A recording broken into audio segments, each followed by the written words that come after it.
to carry on with the final session. But before, pero antes, hay dos anuncios pequeños. El primero, encontramos un cargador de un computador. Si alguien se acerca y lo entregamos. Y encontramos también un carnet de la Universidad de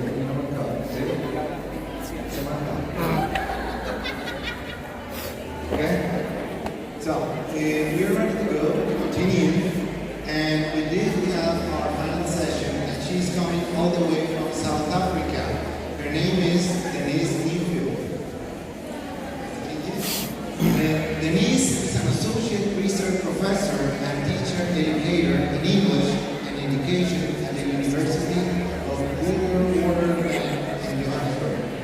She has implemented multifunctional approaches to curriculum, pedagogy, research since 1995. Literature education, multilateralism, and multimodality teaching.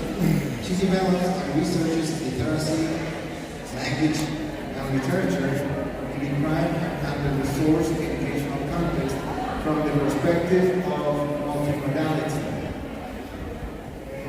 She established the Honors and Masters in English Education program at the University of Witwatersrand. Her PhD study at the University of London was called Multimodal Semiosis in the Classroom, case study from South Africa, co-edited multimodal approaches to research and pedagogy, recognition, resources, and access, Routledge 2014. She is currently South African Director of CAPP, a collaborative project between the University of Witwatersrand, South Africa, and Cambridge, UK, which investigates and implements poetry and poetry education from a multimodal perspective. A recent publication in this area is Poetry as a Multimodal Genre, with R. Aiden, T-Soul Portrait. So please welcome Denise Newfield.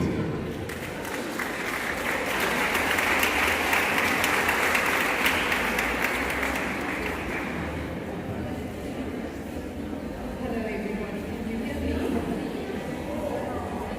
So thank you very much, Julian, for that kind introduction. Buenas tardes, señoras y señores. Estoy feliz de estar aquí. Gracias por invitarme.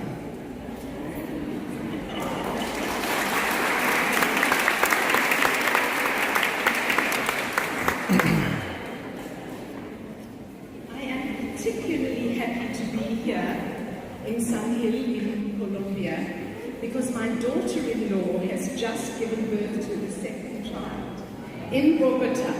She is Colombian.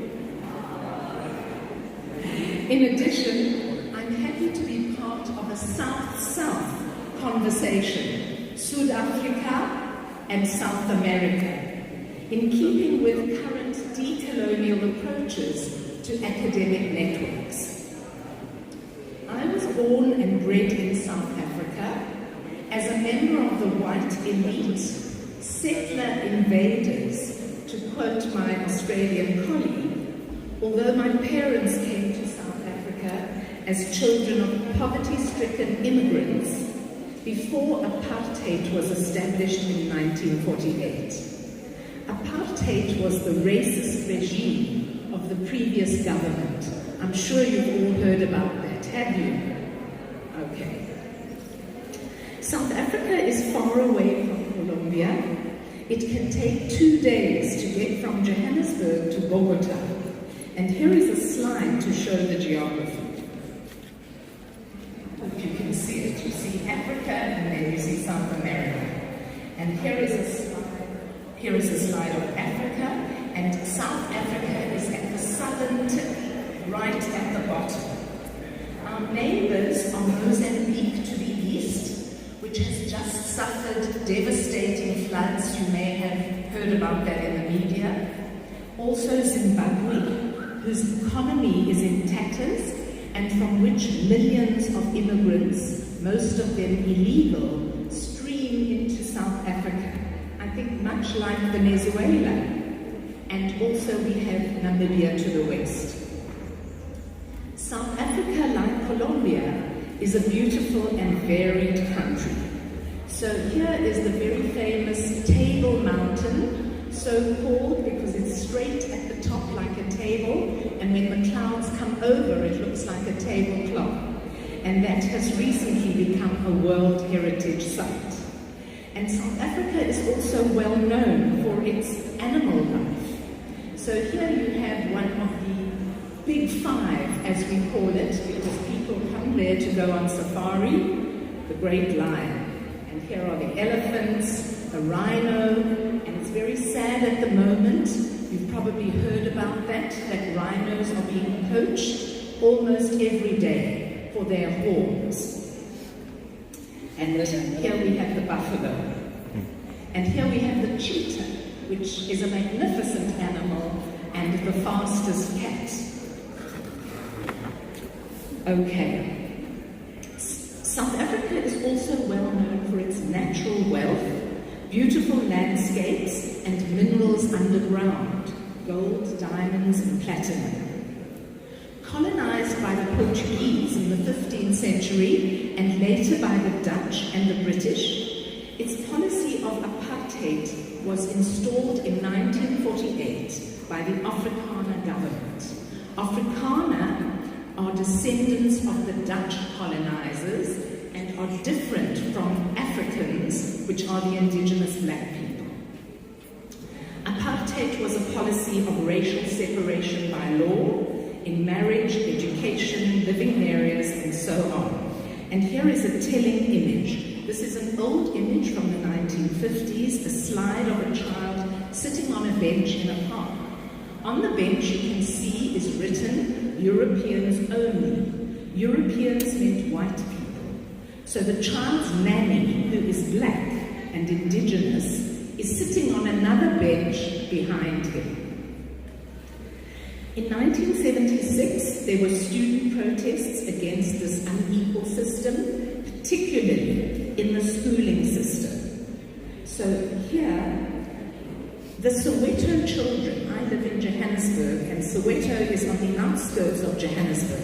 And in 1976, the high school children rose up against the unequal, discriminatory education system. And the police opened fire. And this is Hector Peterson being carried. He was the first child who was shot on the first day of these protests. This was June the 16th, 1976, and the uprising had a powerful effect on the liberation struggle in South Africa. The next slide shows someone I'm sure is familiar to all of you. Do you recognize who that is? Mandela. Nelson Mandela and his former wife, Winnie. It's a triumphant image showing Nelson Mandela being led out of 27 years of incarceration. And he became the first president of a democratic South Africa, leading what came to be known as the Rainbow Nation, a nation of different races, languages, and origins, hopefully all united as one, and a model to the world of non-violent revolution. So here you see a slide of the Rainbow Nation. However, the honeymoon does not last forever. 25 years later, there is much disillusionment and discontent. There is corruption and unemployment and the scourge of the disease HIV/AIDS, and a number of colonial legacies remain. So, here is an image of the leafy green suburbs of Johannesburg, and here is one of a shanty town, almost side by side. One of the legacies of apartheid and colonialism as a whole lies in education. And the youth today are asking for redress of past wrongs, and they are campaigning for free education for the poor. And they are active against colonial-type education, which we inherited from the British.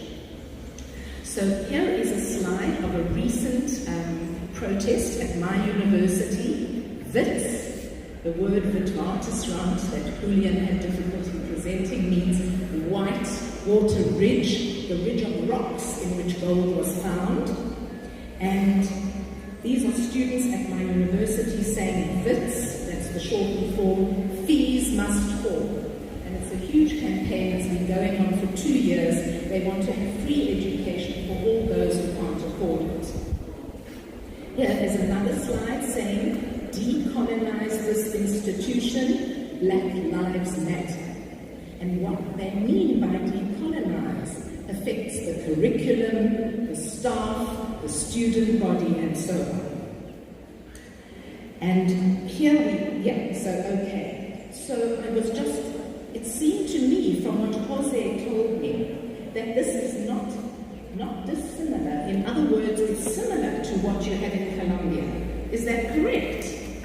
I heard from Jose of the violent protests in Cali at his university where someone died a few weeks ago on campus. So I thought that maybe similar kind of student activism happens in both of our countries.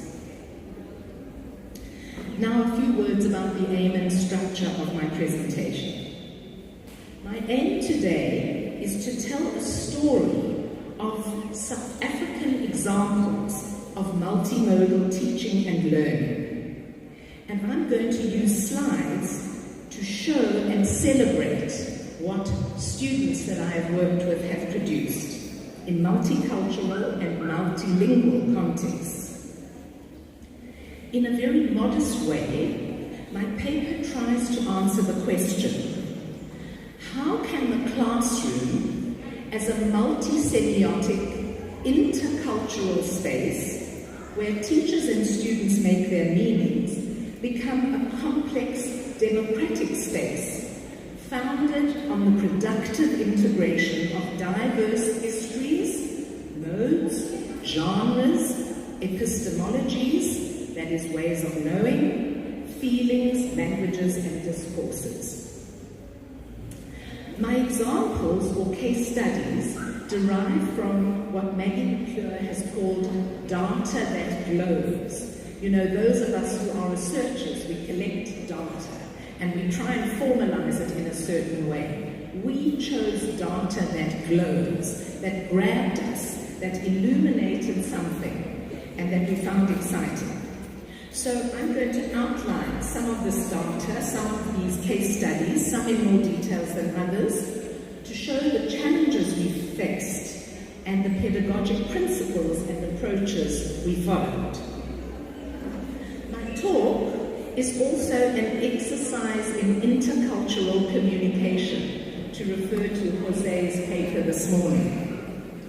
I come from another country with other languages and a different history.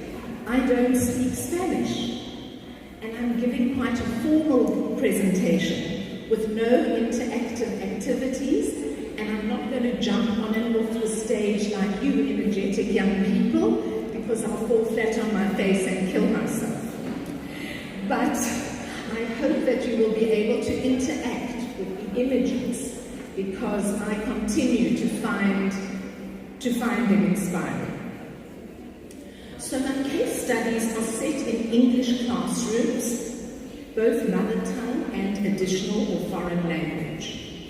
They range in levels from foundation, that's 6 years old, through secondary school and up to university level. They are set in a range of socio-economic contexts, mainly poor, disadvantaged contexts with few resources. This applies both to the schools and to the homes from which the children come. However, the university is privileged. Regarding technology, most of the case studies, I'm sorry to say, are low-tech rather than high-tech. And this is for a number of reasons. Computers are not used everywhere in South African education, in spite of efforts to do so. Electricity is not even available in all institutions. And theft of tablets and computers and so on is a problem. Also, my interest lies in the principles behind representation and communication rather than in the advances of technology and social media. But I hope that what I have to say is not irrelevant to current trends of marrying language teaching with the internet and e-learning. Okay. Are you following me? Can you understand my English? So firstly, historical context. It seems to me that literacy and language learning is very closely linked to historical context. So my case studies span a momentous time in South Africa's history, and they cover 3 historical periods. Firstly, apartheid, that separatist regime in power from 1948 to 1994. Then, South Africa's liberation and the birth of our fledgling democracy in the early 1990s. And 3, the present, 25 years after democracy. As I've said, the apartheid educational system was divided along racial lines. There were 17 education systems based on language, race, and ethnicity, with hierarchically organized budgets and curricula. This changed to a unitary system in 1994, but education remains in a state of crisis. And that is really a very sad thing for us all. South Africa is a multilingual country. Under apartheid, only 2 languages were recognized as official: English and Afrikaans, which is derived from Dutch. Since 1994, we have 11 official languages: English, Afrikaans, Sign Language, and African languages such as isiZulu and isiXhosa. However, the language of the public sphere is English. It is spoken in Parliament, in the marketplace, and in the media, although different TV channels do cater for some of the other languages. This might be of interest to some of you, especially the Klil people. In most schools, English is the medium of instruction. It is the choice of the parents and the governing bodies of the schools, even though most of the children only speak English as a 3rd, 4th, or 5th language, though some in the classes have it as their mother tongue, like me. And this proves to be a huge problem. Some people say this is the problem at the basis of our education crisis. Okay, the socio-economic context. Huge gaps and divisions remain in our society, even though the workplace and schools are now racially integrated. So we are a very diverse society, historically, culturally, linguistically, and in terms of educational levels. Now, I hope you will allow me just for a few minutes to speak about the scholarly context, because it seems to me that when, as teachers, we apply a certain methodology or a certain approach, whether it's flipped learning or the 4 C's or whatever it is, we are actually coming from a theoretical perspective. And I, as an academic, and my colleagues, we have drawn on certain theories to help us in our implementation of multimodal pedagogy.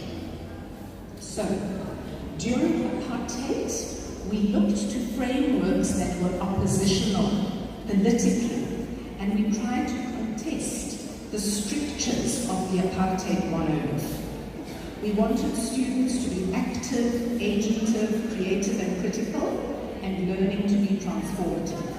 And we drew on pedagogies like those of Paulo Freire, his Pedagogy of the Oppressed is like the Bible to us, Bell Hooks, her Teaching to Transgress from the United States, and Henry Giroux, Border Crossings, amongst others. Then, does he move? These were the critical and progressive pedagogies, that we've used.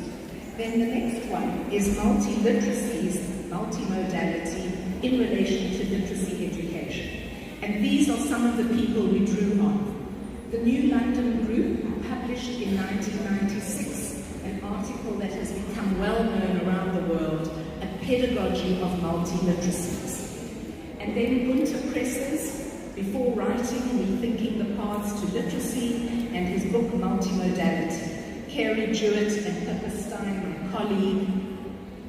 All these books were very, very helpful to us, and we were actually involved in drawing up aspects of some of the books. Now, what did these have in common? The fact that they had a plural, non-discriminatory approach to culture and language in the face of narrow prescription. So, as far as meaning-making was concerned, they saw meaning-making as taking place not only in speech and not only in writing. Hence, language education should not be restricted to those, but should also take into account the visual, the gestural, audio, bodily, performative, as well as speech and writing. Then, theories on multilingualism and translanguaging. In South Africa, the latest multilingual approaches to teaching and learning are promoted as alternatives to deficit models, which focus on problems in the acquisition of English and in literacy levels in home communities.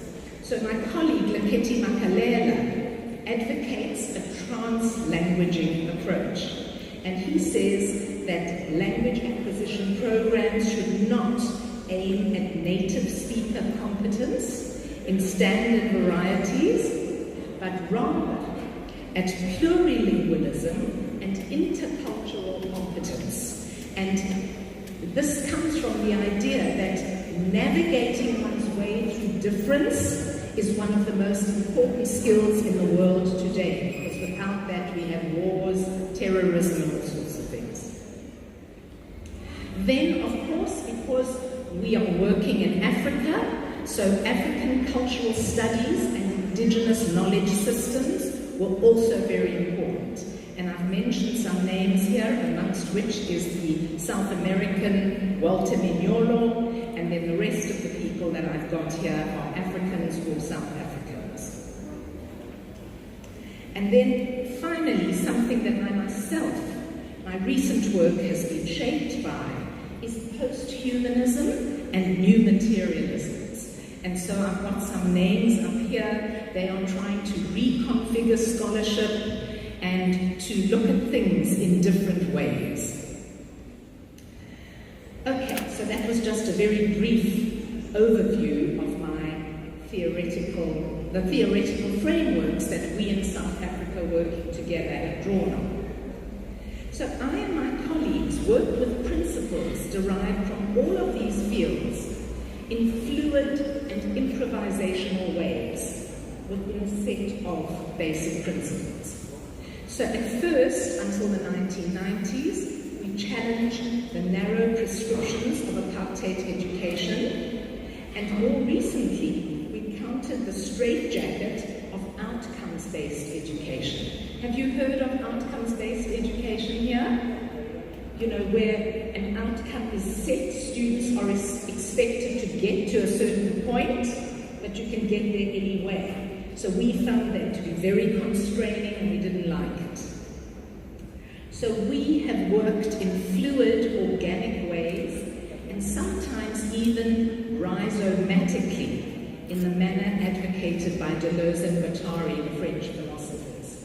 A rhizome is a kind of potato-like root that has kind of things going out in all ways, and they just grow all over the place, unlike a tree that has roots and a trunk and then branches on top. So we worked in a rhizomatic, nomadic way. Okay, now for the case studies. I did select, well, as you see, 6 case studies, but I don't think I'll manage to go through more than 3, and I'm going to deal with them in chronological order because they relate to the context. And I can't can't stress sufficiently how, in my view, a pedagogy must grow out of a particular context. You can't legislate or give a recipe. You've got to take into account the context. So, the first case study that I want to talk about is that of masks, M-A-S-K-S, masks, that were made by teacher education students as a response to Shakespeare's play, The Tempest. Now, have you heard of Shakespeare? Sorry, I'm just asking this question, because I thought maybe here in Colombia no one knows about Shakespeare. Yes, okay, so he's regarded as the greatest writer in English. And courses in English, whether they are language and second language or third language, they all have to do a bit of literature and they all have to do Shakespeare. So here was pre-service teachers preparing to be English teachers, and they needed to study Shakespeare's The Tempest. So we explored a multimodal pedagogy. So we gave students a copy of the play, which we asked them to read and study on their own in groups. This is a bit like flipped learning, I think. And what they had to do was to devise a dramatization to show how they interpreted the play. But we said, because multimodality is what we are looking at, don't pay all that much attention to language. I mean, you must, but you can also do other things. You can think about visuals or bodily movements. So some students did a dance showing the themes as they saw it. So this group of students, sorry, there's a fly going around. And this group of students made a performance based on masks with mime. There was not one word in the entire play. Now the play, just to remind you, is about a group of people who are shipwrecked and arrive on an island. The traditional interpretation is based on the contrast between the educated and civilized Prospero, who comes from Milan, and he arrives on the island from Italy. And on the island is a rough, savage Caliban. He's the son of Sycorax, a witch. So the students devised the performance that I showed you, and they made large masks, and these masks were very interesting. So here is the first mask. Now, probably none of you recognize this. This was the mask for Alonso. In the play, Alonso is the evil king of Naples. He has usurped Prospero's dukedom and banished Prospero. So the mask, as you can see, does not show Alonso as a 16th century Italian king, but rather as P.W. Botha, who was president of South Africa in the 1980s. And he was reviled by the liberation movements as an illegitimate ruler. So what the students were doing was interpreting the main Shakespeare characters as symbols of South African life to represent their understanding of the play from a South African perspective. So here is the slide of Prospero. He's the rightful Duke of Milan. He's clearly European. He's got Greek-like scrolls down his cheeks, and he looks aristocratic, and he looks very beautiful. Okay, so he looks aristocratic and civilized. But can you see that he's wearing an explorer's helmet? And do you know what that photo is on top of the helmet? Can any of you recognize it from where you are? Anyone? Yes? You don't know? Okay, it is Prince Charles and Lady Di, who had recently got married. And so this tiny little gesture suggests that Prospero, although he's civilized, he's a colonizer, and Britain's colonial conquest of South Africa is evoked. Now we come to the next mask. These masks were huge. students. So this Caliban is on the island when Prospero lands there. In the Shakespeare text, he's described by Prospero and Miranda as a slave and a villain and a savage. But instead, the students gave him a beautiful antelope-like mask that you see here in the rich colors of the African soil, ochres, oranges, and browns. And the person who made the mask out of the students described Caliban as a native inhabitant of the island, and you can see how his face blends with that of the island's vegetation in a harmonious way. So he's a radiant, mythical creature rather than a barbaric villain. But then, later on, after Prospero arrived, they gave him a different mask. From a magnificent preacher, he was given the mask of a mine worker. Now, Johannesburg, as I suggested earlier, is known as the City of Gold after its establishment in the 1880s as a center of gold mining. However, during the last 40 years, the dire conditions of mine workers have been exposed. High temperatures underground, the risk of accidents, cramped living conditions, single-sex hostels, and poor wages.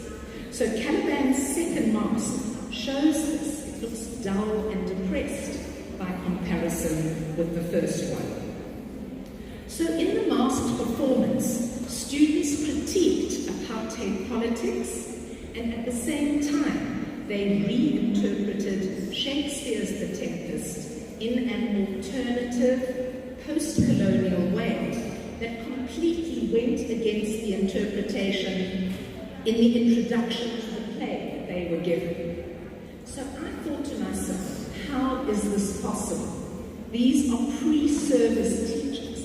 They've come up with this brilliant interpretation that the British scholars, such as Dollimore and Sinfield, only came out with a year later.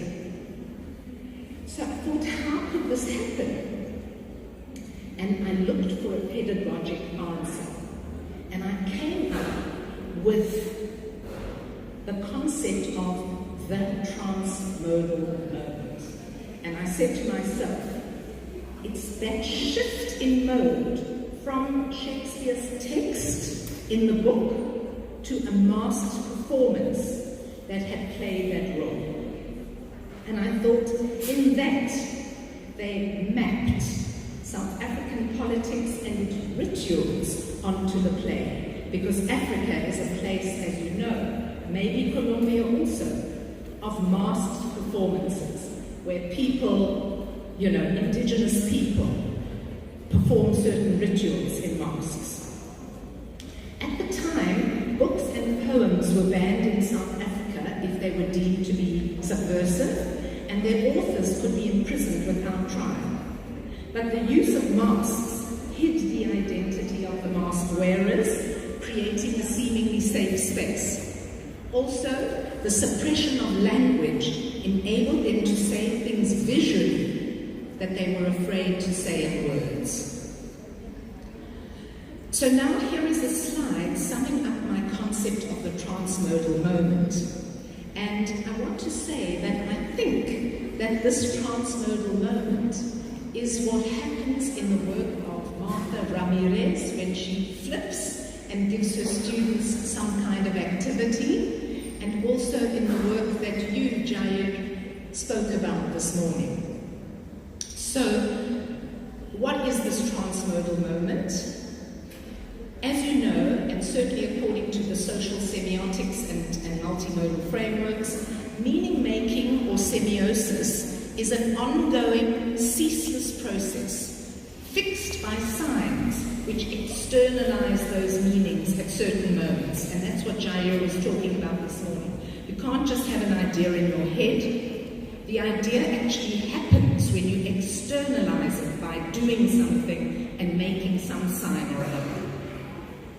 So in the transmodal moment, those signs are changed.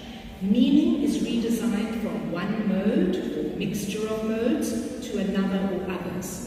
This entails a shift in the material, the medium, the genre, and the site of display as well. So, for example, in classrooms, from image to speech, or writing, or performance, etc.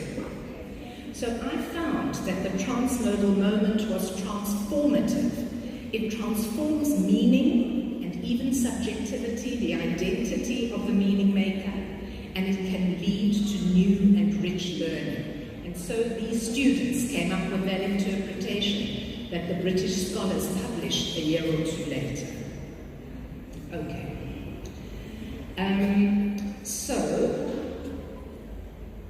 I have actually written an article about this if any of you are interested. It's in Carey Jewett's book, The Routledge Handbook of Multimodal Analysis, and it's called Transformation, Transduction, and the Transmodal Moment. I can give you the reference to any of you who need it. Okay, the next case study is that of the dolls, and this is quite a famous and iconic case study. And it concerns a literacy class at foundation level in a very poor school where the children lived right next to a rubbish dump. And the project was led by my late colleague and research partner Pippa Stein, along with the children's teacher, Tsibi Mamabolo. Pippa was a wonderful language teacher and scholar. She had a passion for what she called the local, and what was unique, different, indigenous, finely crafted. Her own multimodality showed itself in her sensuous, multifaceted, and aesthetic approach to life and teaching. She was the best reader of signs I know. Signs made by students, signs made in fabrics, in words, images, gestures, sounds, facial expressions. And she could see into the life of objects. For example, into the life of these dolls made by those children living on the rubbish dump outside Johannesburg. And she saw these objects as signs of their makers' histories and cultural practices. And she saw their classroom as a fascinating site of cultural and semiotic production. So the aim of this project, on which I worked with Pippa in 2001, was to develop a body of imaginative local stories based on the children's lives and experiences, rather than based on Western fairy tales.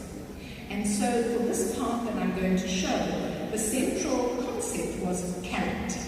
If you want to tell a story is about characters who do certain things.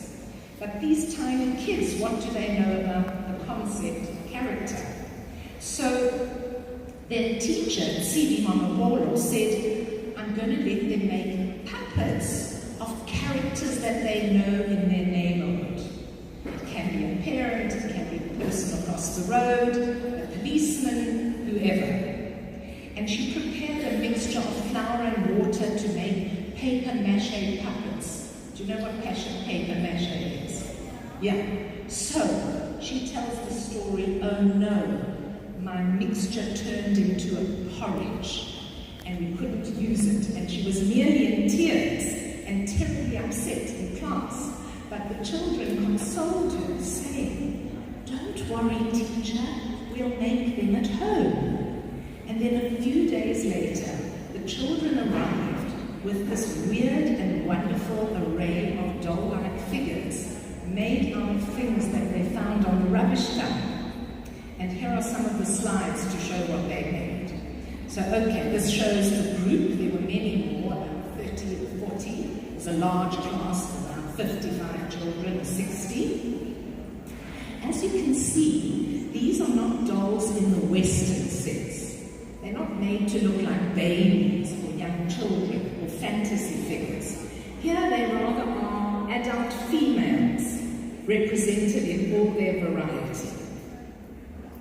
So here is a picture on your left of the stocking doll, which I have in my study at home.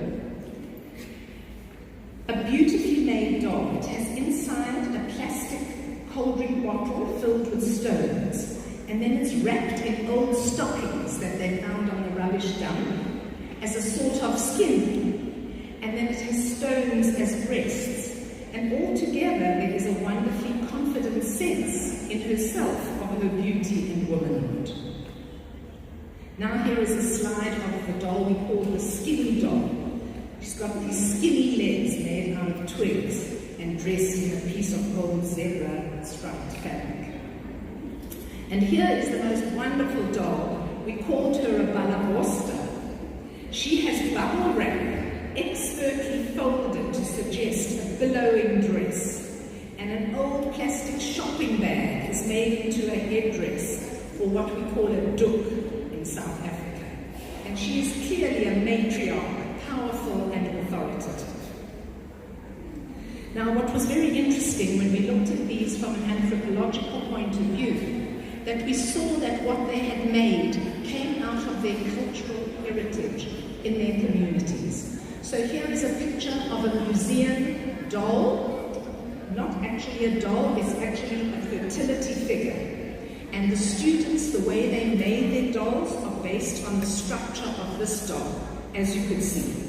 So these were used in fertility rituals, and there was an inner core made from grass or bottles or tins, around which are draped layerings of leather, cloth, beads, seeds, and so on.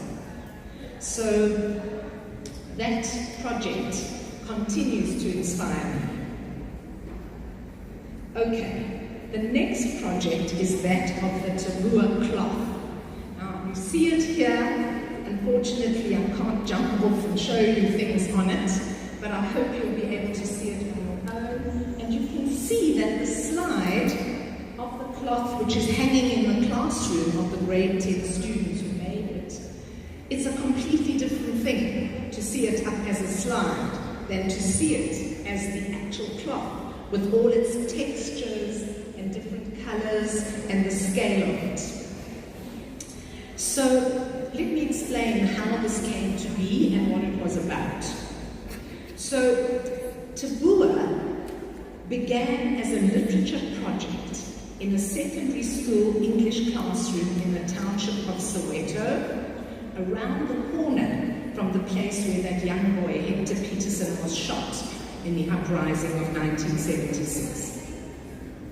Their young black teacher, Robert Mangetso, was at the end of his tether because of the attitude of his grade 10 class of students, 55 students. They wouldn't read their set books, even if he had chosen them to be very relevant. In addition to that, or worse, they played truant. That is, they just skipped school, or they skipped classes. And this is the kind of thing they said. Why should we care about schooling if the educated people are walking the streets and the criminals are cruising around in posh cars? So I don't know if learners in this country have a similar attitude. So as an experiment, and because the school had no library, we decided to work with poetry, because poems are short and you can photocopy them, even though poetry was thought to be very difficult and it had been dropped from the school syllabus. We also decided to work multimodally, since students were having a problem with English.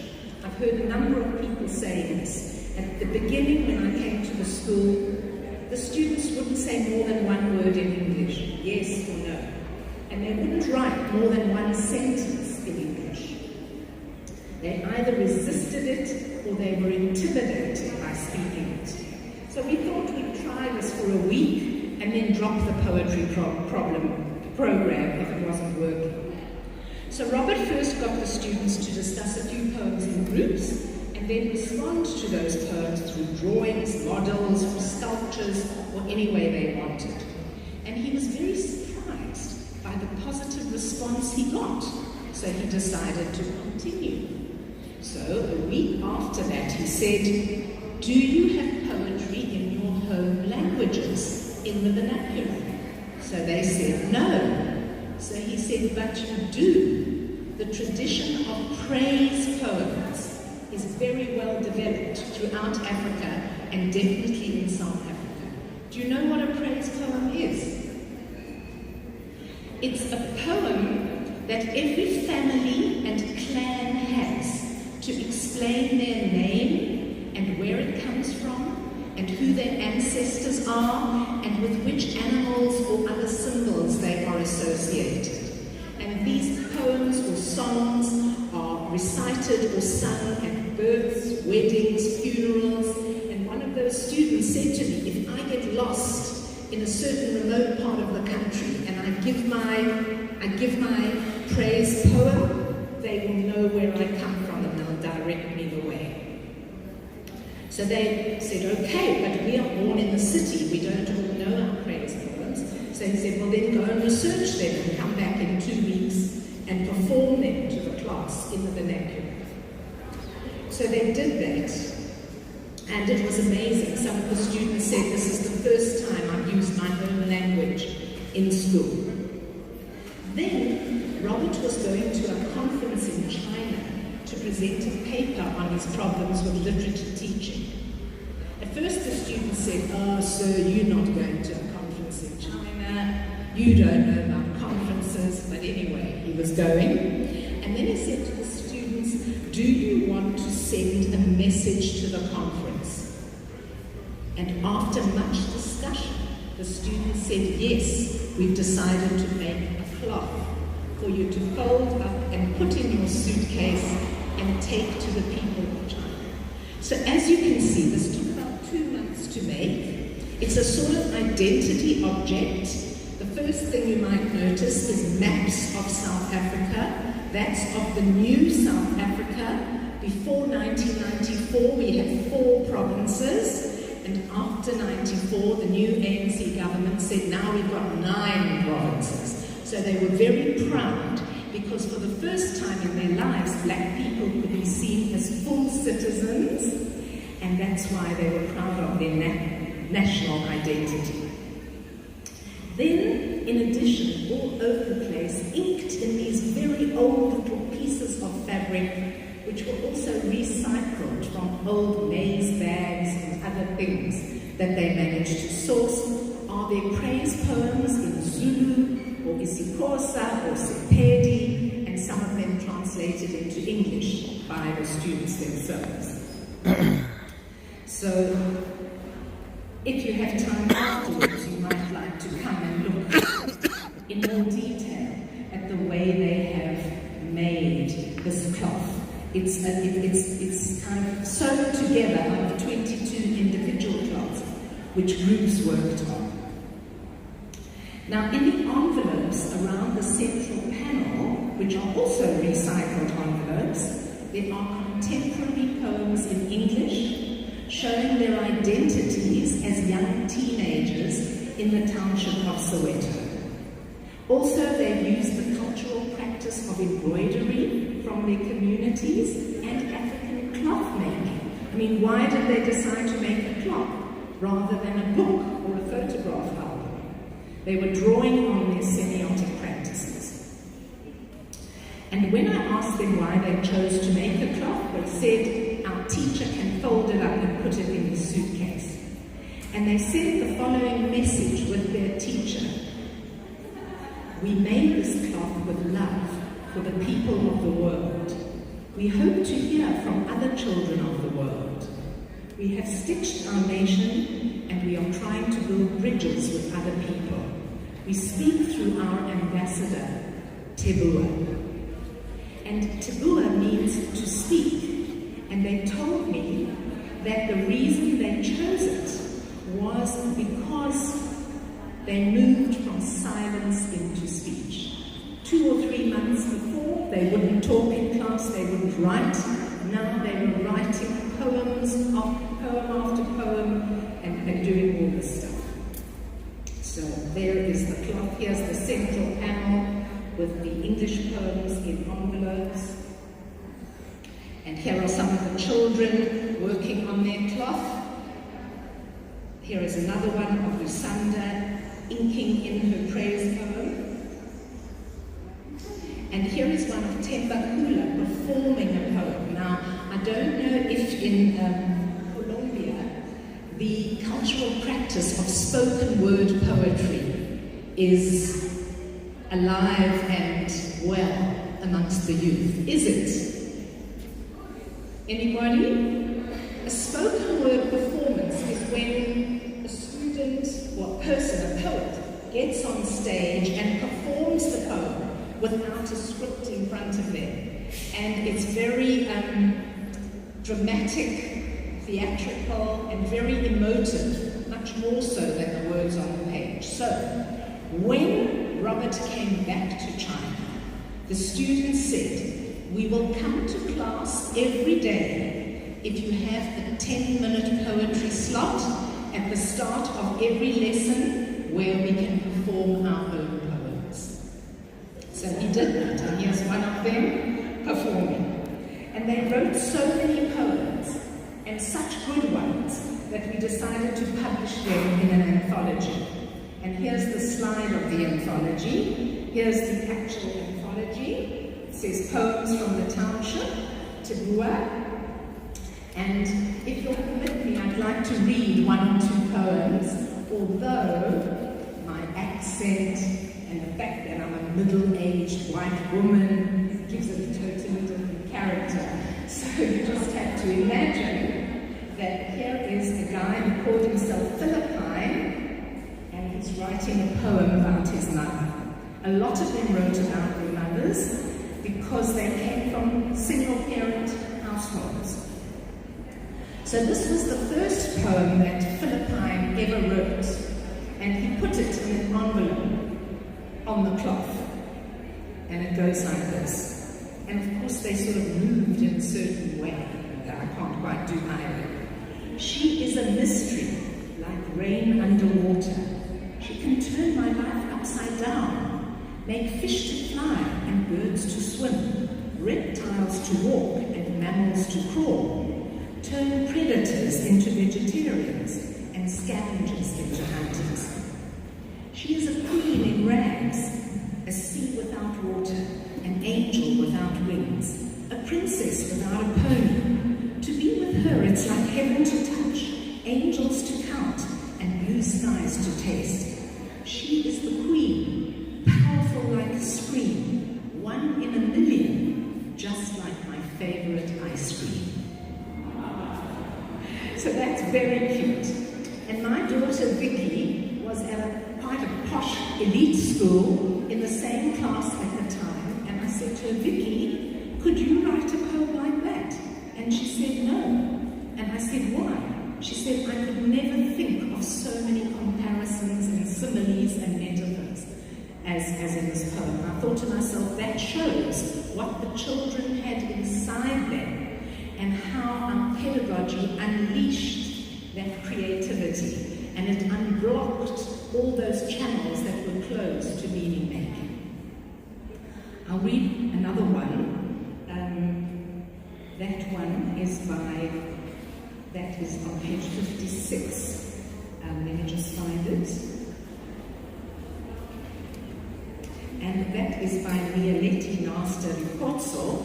It's a much quieter poem, and I think it refers to the HIV/AIDS epidemic and to someone who died from HIV/AIDS, and it's called "She Was and She Is No Longer." She was a breathtaker and a confidence destroyer, and not a game player. But now she is no longer. She was treated like Madonna, and even better than Mona Lisa, but not anymore. She was a goddess, more precious than a princess. She was loved and known everywhere, always. Unfortunately, gone are those days. When you looked at her, you wished that you could be like her and have everything of her, her face, her hair, and her body. But now you ask yourself, how come? What happened? And why? Why is she no longer? I don't know what happened, but all I can say is, she was and she is no longer. And the reason that I chose to read this poem is because a number of the students have made money out of their poems, and this is one. Often when a new textbook or a new anthology is published in South Africa, they write to us, the editors, and they say, "Can we have permission to reprint and use this poem?" And we say yes, but for a fee. The poet has to be paid. So some of them are being paid 14 years after they wrote the poem. So this is not the only one that has been republished. And then perhaps for literacy teachers, as we all are here, I should end off with a poem called Paper and I. Let's see if I can find it.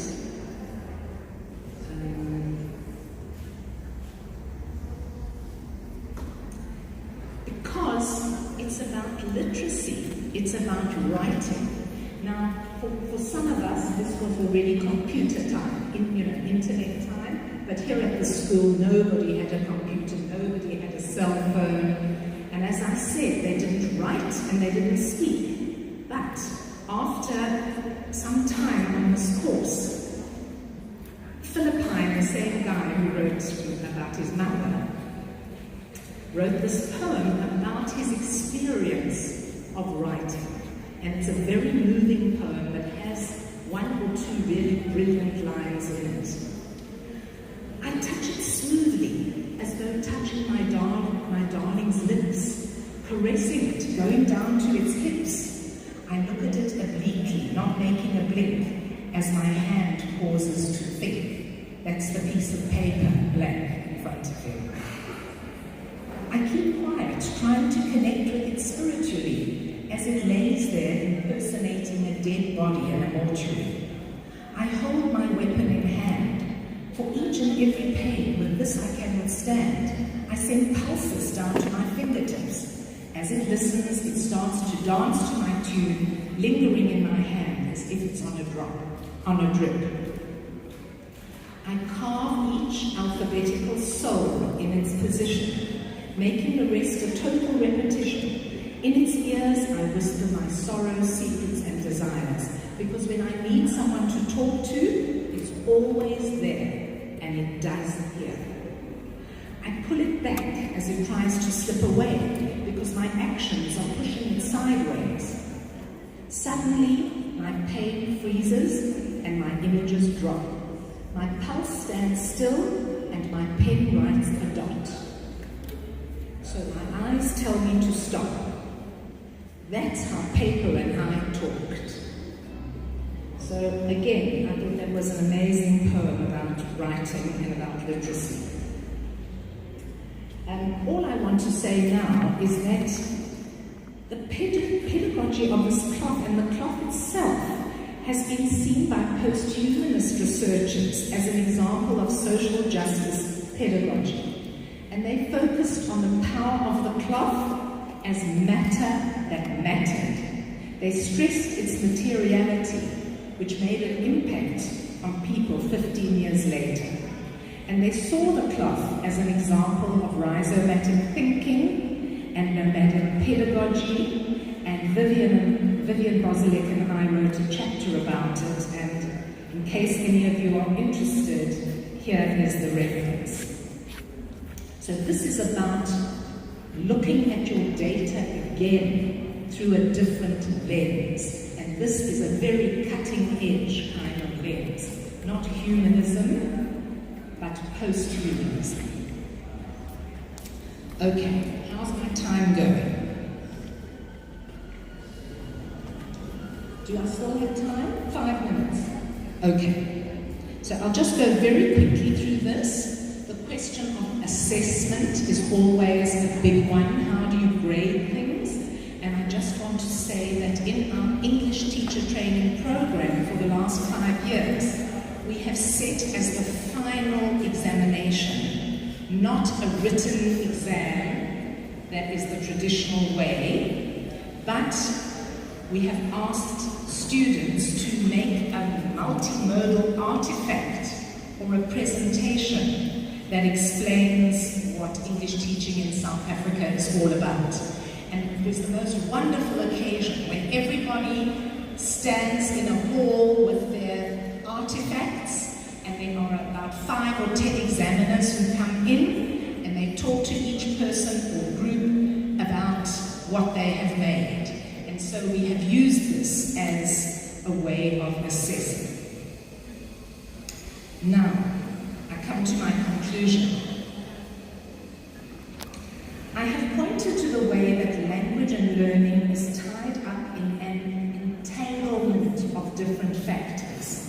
which all impede or contribute to the teaching and learning. And some of these are politics and history, multimodality, culture, multilingualism, epistemology, semiotic practices, and feelings and attitudes.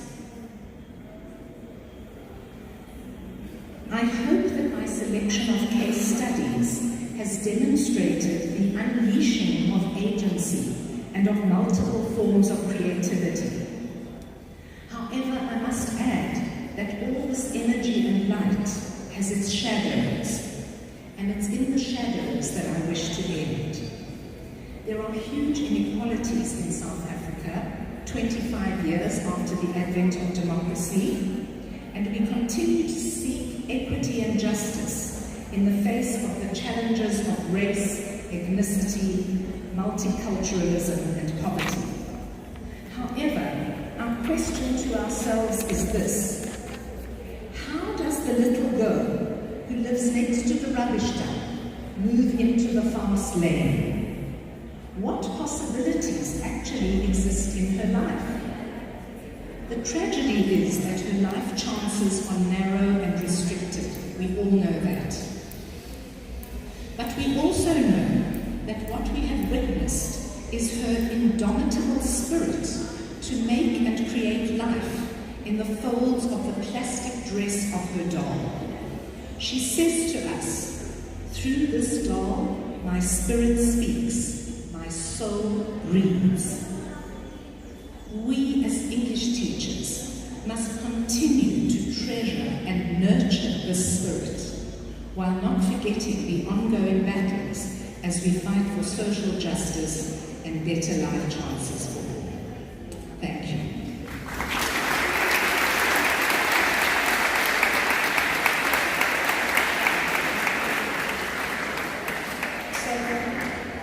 Same thing as the other speakers have said. You can write any questions you may have for clarification or anything that you want to know on that piece of paper that they hand out, or else I am around now. I don't know if we've got another session, and certainly tomorrow to discuss anything further. So thanks very much.